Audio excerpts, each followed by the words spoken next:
Doki Doki Literature Club, a visual novel that, while initially appearing as your run-of-the-mill romance story, turns into a traumatic, psychological horror experience. And it's this shocking genre shift that made Doki Doki Literature Club explode in popularity, generating attention from mainstream YouTubers, expansive deep dives into the game's hidden intricacies, and plenty of creative mods from its devoted fanbase. But it also hasn't avoided its share of criticism too. Hi, my name is August, and welcome to the August Tale. Today, we are going to take a look at Doki Doki Literature Club in its new re-release, Doki Doki Literature Club Plus. Doki Doki Literature Club Plus is a re-release which includes an HD remaster of the original game, but also includes a collection of side stories featuring the girls of the Literature Club, followed by new music, new artwork, and new CGs. If you were still on the fence about picking this re-release up, I highly recommend it for its intensive focus on the girls' internal struggles, or just Monica. It's a great addition as the side stories help add content to its lacking characterization of the original. Now, since a large part of this game's eye-catching appeal is in its second half, I will be continuing this video with these plot twists in mind. That said, if you have not read Doki Doki Literature Club, or DDLC, go read it for yourself. It's a very short read, and best of all, it's free.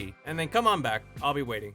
So like I said before, Doki Doki Literature Club begins as your average romance visual novel during its first half, and then proceeds to literally break itself during its second half. What DDLC presents in its second half, it does so very well. The jump scares does not pull its punches in trying to shock you. It's full of unique programming tricks designed to startle you. Add in the rapidly escalating character behavior, morbid sound effects, and creepy altered versions of its simple happy-go-lucky music, and you have quite the unnerving experience being thrown into some early access programming hell. However, in terms of how it all fits together, I find it underwhelming as anything besides its shock value and a rejection of all the development prior. Let me explain. The first act is dedicated to you joining the Literature Club and growing your relationship between its members. Some might say it's a parody of typical anime girl tropes, and while I don't completely disagree, the interactions between these girls reveal very realistic struggles hidden deep within them. These core messages can hit very hard. The depiction of mental illness and depression from Sayori is genuinely raw at points, even more so if you can empathize with these characters. It's a strong point to how Doki Doki Literature Club expresses their characters, and I feel it's overshadowed by the game's second half. It's rough around the edges by how blunt the script can be, but the emotions are still there. So when the game's second half begins, it hard genre shifts in the psychological horror and disregards those prior characterizations. Natsuki and Yuri's personalities are manipulated to their extreme versions of themselves to further the shock value, and Sayori's entire situation is left in limbo. What happens with Monica is amusing and interesting, but I can't see how the meta elements fit into her characterization. It's also out of character for Monica to completely destroy her friends out of selfish love and jealousy, considering the addition of the side stories.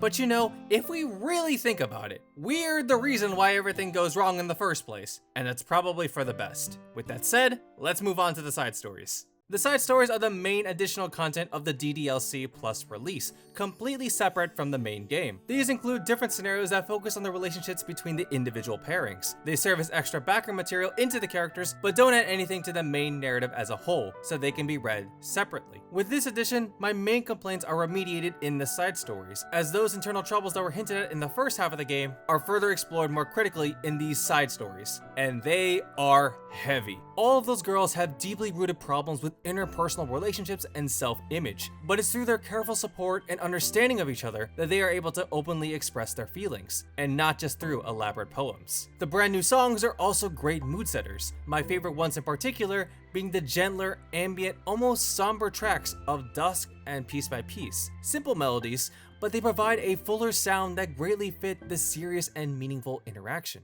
In conclusion, if you're a fan of DDLC, you probably already bought this already, getting ready to be traumatized yet again. The side stories are a welcome and much needed addition to the base game to further explore the complicated internal struggles of the Literature Club girls. While Doki Doki Literature Club's meta elements may appear as the front-facing impression of the visual novel, the individual girls themselves are what makes up the core of the story. I give Doki Doki Literature Club Plus a 4 out of 5. Now, if you like Doki Doki Literature Club or are looking for something much similar to DDLC, I would highly recommend Totino, or You, Me, and Her. You, Me, and Her is very similar to DDLC in its meta-narrative, but has a much more deeper story focus on breaking down the romantic visual novel genre. It also goes much farther in integrating its meta elements into the story and overall themes itself. If you are interested, I have a review of You, Me, and Her in the description down below. And as always, subscribe if you liked the video and want to see more. New content every week. For more of my thoughts, you can find me on Twitter at TheAugustTale.